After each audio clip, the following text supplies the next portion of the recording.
Good morning, everyone. It's really nice to be back here at Congress Hall. Hopefully everybody had a good day yesterday and are enjoying it today. It is my real pleasure to introduce Jensen Huang, who is somebody I admire, somebody I've watched, and somebody who has been a teacher to me on the journey of learning about technology and AI. It is amazing watching how he led Nvidia. And I don't measure myself on comparisons, but I like this one comparison. So since Nvidia has been public, which was in 1999, same year as BlackRock. Oh boy. Okay, no. Nvidia's total return for its shareholders has been a compounded 37%. Just think about that. What would that mean to every pension fund if they invested in Nvidia as an IPO? The amount of successes we have with everybody's retirement. At the same time, BlackRock's annualized total return has been 21%. Not so bad for a financial services company, but it certainly pales. But that is just a really great indication of Jensen's leadership, the positioning of Nvidia, and also it is a great statement about what the world believes in the future of Nvidia. So Jensen, congratulations on that journey, and I know we have many more years of that journey ahead of us. Thank you. I appreciate that. My only regret was at the IPO, after the IPO, I wanted to buy my parents something nice. And so I sold Nvidia stock at a valuation of $300 million. The company was at a valuation of $300 million, and I bought them a Mercedes S-Class. It is the most expensive car in the world. They regret it. Do they still have it? Oh, sure. Yeah, Good. They still have it, yeah. Good. Let me go into the subject matter now, but I just want to say, the debate on AI is about how it's going to change the world and the global economy. Today, I want to talk about how AI can add to the world economy and how AI can increasingly become a foundational technology that everyone in this room can be utilizing, enhancing our lives, enhancing the lives of everyone in the world. And we need to talk about how it's going to reshape productivity, labor, infrastructure across virtually every other sector. But importantly, how it's going to reshape the world, and how can more segments of the world benefit from AI? And how can we ensure that we have a broadening of the global economy, not a narrowing of the global economy? And I can't think of another person who has a clearer view on not just what AI is, but the infrastructure around it, the infrastructure that is necessary to build around it. And because so many of the major hyperscalers are utilizers of what NVIDIA creates, and the whole engagement around the infrastructure around AI, the potential of AI, I think we have a great voice to listen to this afternoon or this morning. So Jensen, once again, thank you. This is his first time here at the World Economic Forum in Davos, and I know you have a really busy schedule, so thank you for taking that time. I appreciate that. So let me go right into it. Why do you believe that AI has the potential to be that significant engine of growth? And what makes this moment, this technology, different than past technology cycles? Yeah, this is, first of all, when you think about AI and you're interacting with AI in all these different ways, ChatGPT, of course, using Gemini, of course, using Anthropic, Claude, of course, and the magical things that it could do, it's helpful to reason back to the first principles of fundamentally what is happening to the computing stack. This is a platform shift. A platform is something where applications are built on top of. And this is a platform shift like the platform shift to PCs. New applications were developed to run on a new type of computer, platform shift to the internet, a new type of computing platform, hosted all kinds of new applications, a platform shift to mobile cloud. In each and every one of these platform shifts, the computing stack was reinvented and new applications were created. This is a new platform shift in the sense that today you're using ChatGPT. It's important to understand that itself is an application, but very importantly, new applications will be built on top of ChatGPT. New applications will be built on top of Anthropic Claude, for example. And so it's a platform shift in that way. AI is really easy to understand if you realize what it can do that you could never do before. Software in the past was effectively pre-recorded. Humans would type and describe the algorithm or the recipe for the computer to execute. It was able to process structured information, meaning you've got to put the name, the address, their account number, their age, where they live. You create these structured tables that software would then go and retrieve information from. We call it SQL queries. SQL is the single most important database engine the world's ever known. Almost everything ran on SQL before now. Now we have a computer that can understand unstructured information, meaning it can look at an image and understand it. It could look at text and understand it. It's completely unstructured. It could listen to sound and understand it, understand the meaning of it, understand the structure of it, and reason about what to do about it. And so for the first time, we now have a computer that is not pre-recorded, but it's processed in real time, meaning that it's able to take the context of the circumstance, whatever the environmental information, the contextual information, and whatever information you give it, it could reason about what is the meaning of that information and reason about your intent, which could be described in a really unstructured way. You describe it however you want to describe it. We call it prompts. But you describe it however you like to describe it. And to the extent that it can understand your intention, it could perform a task for you. Now, the important thing about this is that because we're reinventing that entire computing stack, the question is, what is AI? You're asked, when you think about AI, you think about the AI models. But it's really important to understand industrially, AI is actually essentially a 5-layer cake. At the bottom is energy. AI, because it's processed in real time and it generates intelligence in real time, it needs energy to do so. Energy is the first layer. The second layer is the layer that I live in. It's chips and computing infrastructure. The next layer above it is the cloud infrastructure, the cloud services. The layer above that is the AI models. This is where most people think AI is. But don't forget that in order for those models to happen, you have to have all of the layers underneath it. But the most important layer, and this is the layer that's happening right now, the reason why last year was an incredible year, frankly, for AI, is that the AI models made so much progress that the layer above it, which is ultimately the layer that we all need to succeed, the application layer above that.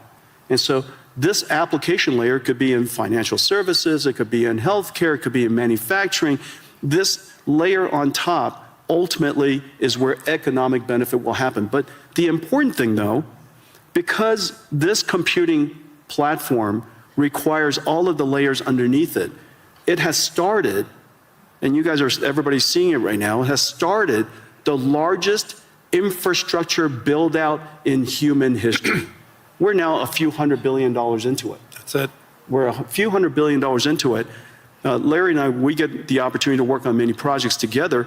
There are trillions of dollars of infrastructure that needs to be built out. And it's sensible. It's sensible because all of these contexts have to be processed so that the AI, so that the models can generate the intelligence necessary to power the applications that ultimately sit on top. And so when you go back and when you reason about it layer by layer by layer, and you realize that the energy sector is now seeing extraordinary growth. The chip sector, TSMC just announced they're going to build 20 new chip plants. Foxconn working with us and Wistron and Quanta building 30 new computer plants, which then go into these AI factories. So we have chip factories, computer factories, and AI factories all being built around the world. And memory. And memory, right, exactly. Those chip fabs. Micron has started investing $200 billion in the United States. SK Hynix is doing incredibly. Samsung is doing incredibly. You could see that entire chip layer growing incredibly today. And now, of course, we pay a lot of attention to the model layer, but it's really exciting that the layer above them is really doing fantastically. And now, one indicator is where the VC funding going into. Last year, 2025, was one of the largest years in VC funding ever. And last year, most of the funding went to what is called AI native companies. These are companies in healthcare, they're company in robotics, and company in manufacturing, financial services. All of the large industries in the world, you're seeing huge investments going in to those AI natives because for the first time, the models are good enough to build on top of. So let's just dive a little further. Obviously, everybody, I'm sure, uses their own chatbot and getting information. So, but you're talking about the dispersion of AI is going to be the key. Let's talk about it, like, go into a little more upside ideas related to the dispersion of it in the physical world. You mentioned, obviously, healthcare is a great example of that. But where do you see the transformational opportunities in areas like transportation or science? Well, last year, I would say three major things happened in AI, in the AI technology layer, the model layer. The first one is that the models themselves started out being curious and interesting, but they hallucinated a great deal. And last year, we can all reasonably accept that these models are better grounded. They could do research. They can reason about circumstances that maybe they weren't trained on, break it down into step-by-step reasoning steps, and come up with a plan to answer your question, do your research, or perform the task. So last year, we saw the evolution of language models becoming AI systems that we call agentic systems, agentic AI. The second major breakthrough is the breakthrough of open models. Several years ago, was it a year ago? DeepSeek came out. Last year. And DeepSeek was, a lot of people were quite concerned about it. Frankly, DeepSeek was a huge event for most of the industries, most of the companies around the world, because it's the world's first open reasoning model. Since then, a whole bunch of open reasoning models have emerged, and open models has enabled companies and industries, researchers, educators, universities, startups, to be able to use these open models to start something and create something that's domain specific or specialized for their needs. The third area that had enormous progress last year was the concept of physical intelligence, of physical AI. AI that understands not just language, but AI understands, if you will, nature. And it could be AI that understands the physical world here, AIs that understand proteins, chemicals, natural physics, for example, fluid dynamics, particle physics, quantum physics, AIs that are now learning all these different structures and different languages, if you will. Proteins is essentially a language. And so all of these AIs are now making such enormous progress that these industries, industrial companies, whether it's manufacturing or drug discovery, are really making great progress. And one of the great indicators is a partnership that we had with Lilly, that they realize now that AI has made such extraordinary progress in understanding the structure of proteins and the structure of chemicals, essentially being able to interact and talk to the proteins like we talk to ChatGPT. We're going to see some really big breakthroughs. So all these breakthroughs raises concerns about the human element. You and I have had many conversations on this, but we need to tell the whole audience, there is a huge concern that AI is going to displace jobs. And you've been arguing the opposite. Obviously, the build-out of AI, as you talked about, the biggest infrastructure build-out in history is going to occur, which Energy is creating jobs. The Yeah. chips industry is creating jobs. The infrastructure layer is creating jobs. Land, power, and shell. Jobs, jobs, jobs. I mean, right? It's incredible. So let's get into that in a little more detail. So you actually believe we're going to face labor shortages. And so how do you see that AI and robotics changing the nature of work rather than eliminating it? Yeah, there's several different ways that we could think through it. First of all, this is the largest infrastructure build-out in human history. Yep. That's going to create a lot of jobs. And it's wonderful that the jobs are related to tradecraft.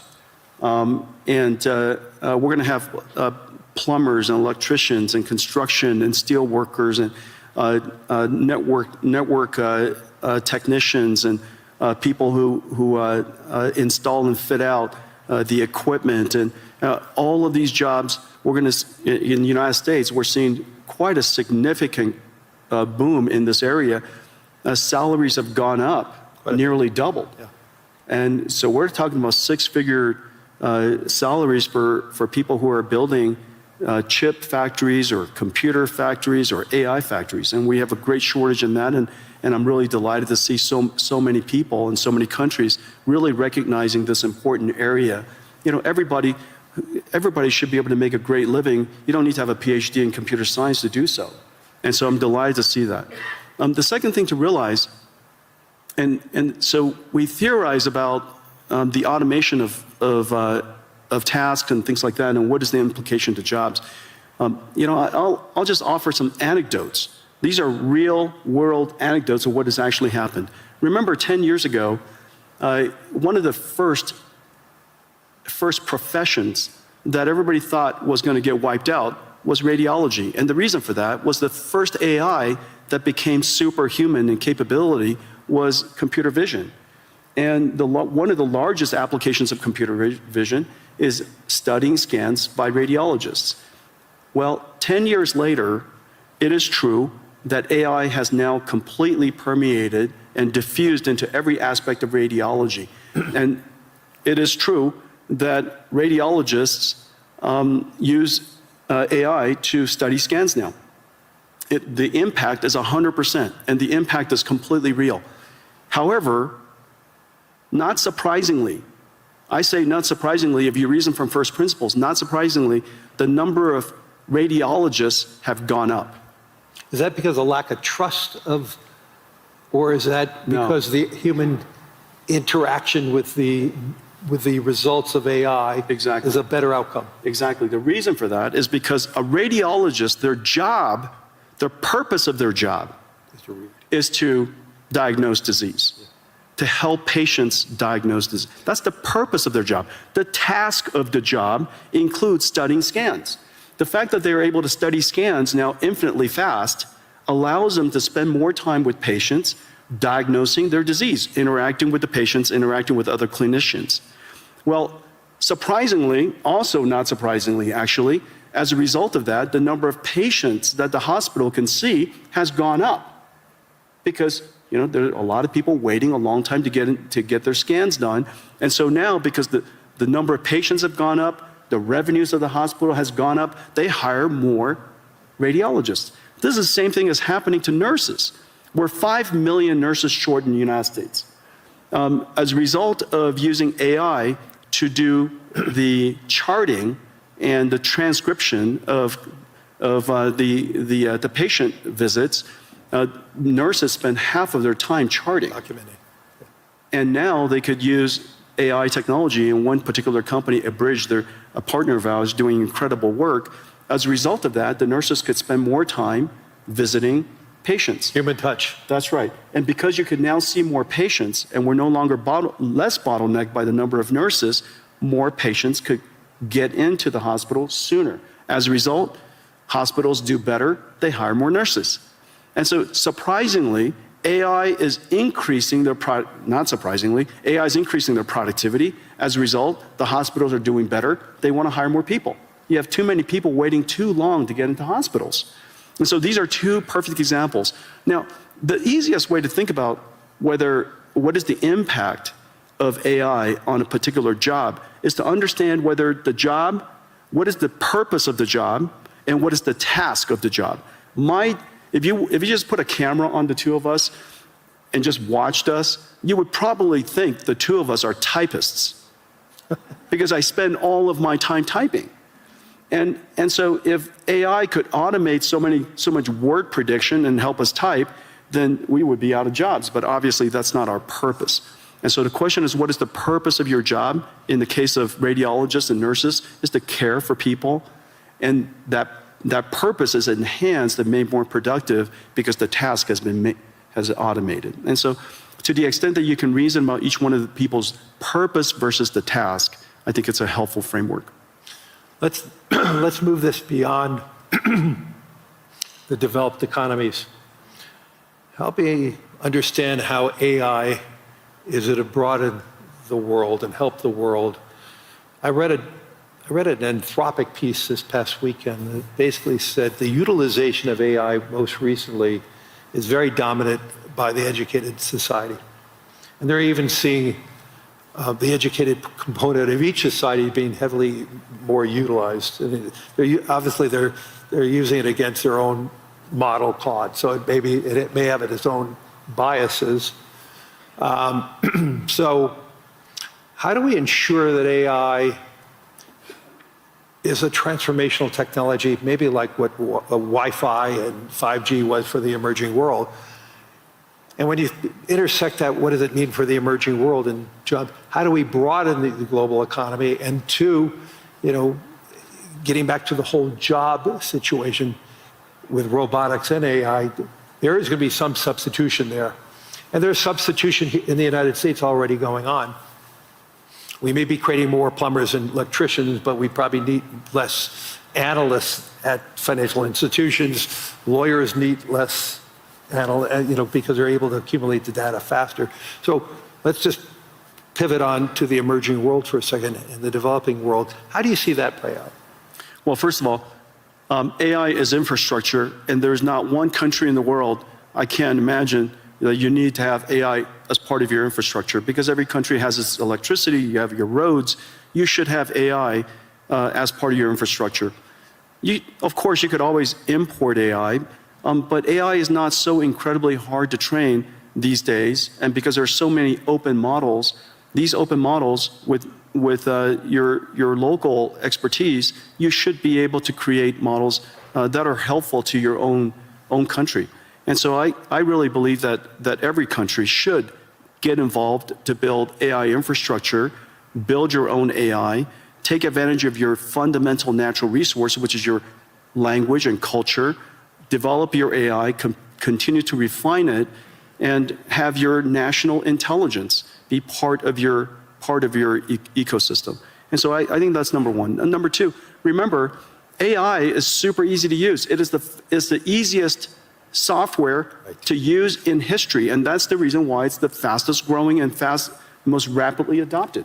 I mean, in just a couple of 2-3 years, it's coming up to almost a billion people. I think, first of all, Claude is incredible. Anthropic has made a huge progress, huge leap in developing Claude. Yep. We use it all over our company. The coding capability of Claude, its reasoning capability, its ability is just really incredible. And anybody who's a software company really ought to get involved and use it. On the other hand, ChatGPT is probably the most successful consumer AI in history.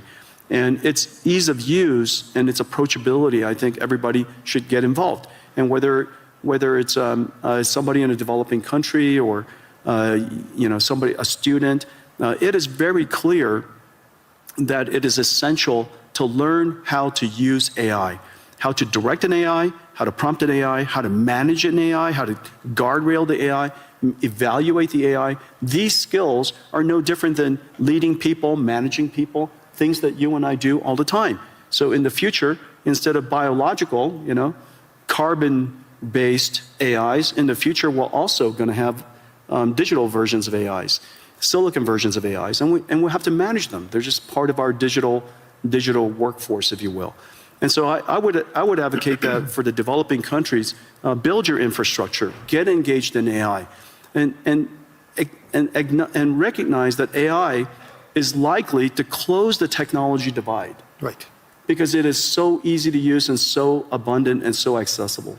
And so, I'm actually fairly optimistic about the potential of AI to lift the countries that are emerging, and for many people who haven't had computer science degree, all of you can be programmers now, And so in the past, we had to learn how to program a computer. Now you program a computer by saying to the computer, how do I program you?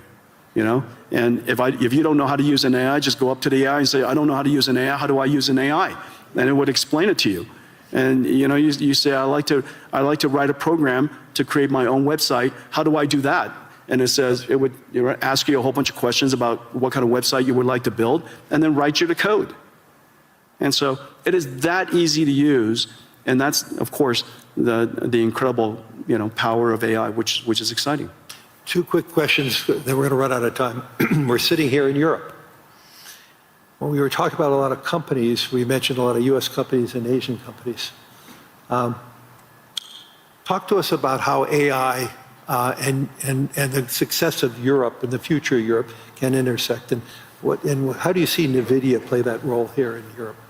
Well, I have the benefit. Nvidia has the benefit of working with every AI company in the world, and because we're low in the infrastructure layer, and we power AI across the board, and we power AI that are languages, their biology, their physics, their world models, and related to manufacturing and robotics, and the thing that's really quite exciting for Europe is, remember, your industrial base is so strong.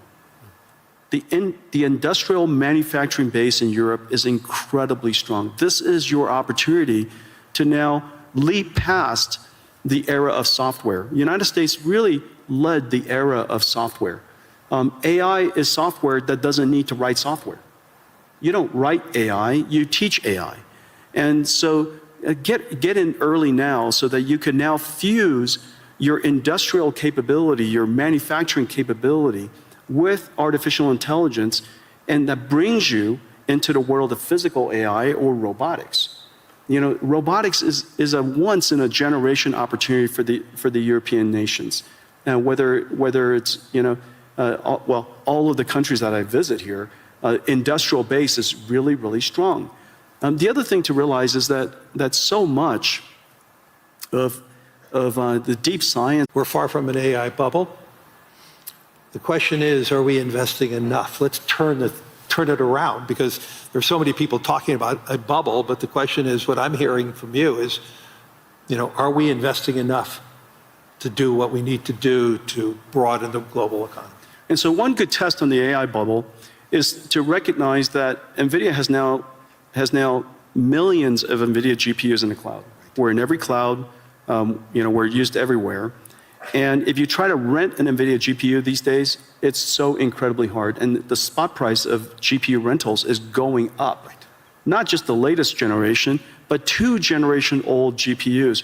The spot price of rentals are going up. And the reason for that is because the number of AI companies that are being created, the number of companies shifting their R&D budget. Lilly is a great example. 3 years ago, most of their R&D budget, all of their R&D budget, was probably wet labs. Notice the big AI supercomputer that they've invested in, the big AI lab, increasingly that R&D budget is going to shift towards AI. And so the AI bubble comes about because the investments are large.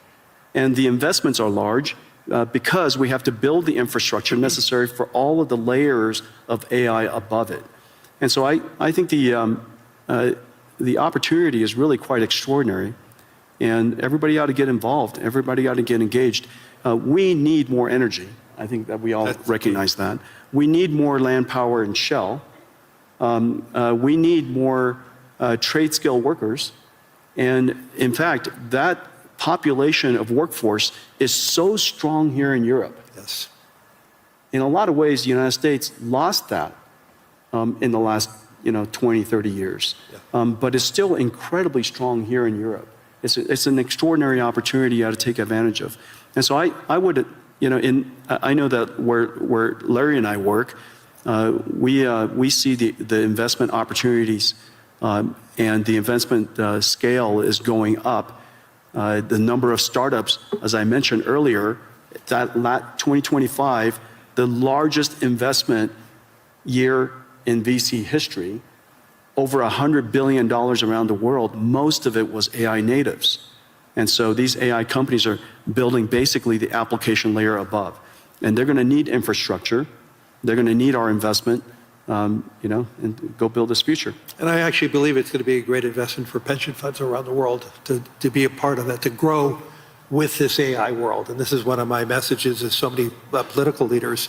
We need to make sure that the average pensioner, the average saver is a part of that growth. If they're just watching it from the sidelines, they're going to feel left out. And we want to invest in infrastructure. Right. Infrastructure is a great investment opportunity. This is the single largest infrastructure build-out in human history. Yep. Get involved. We're out of time. Hopefully everybody in the audience and everybody on the web streaming is seeing the power of Jensen Huang as a leader, not just a leader in technology and AI, but a leader in business, and also a leader in heart and soul, which is really important today, having that leadership from the heart and the soul. So thank you, everyone. Thank you, everybody.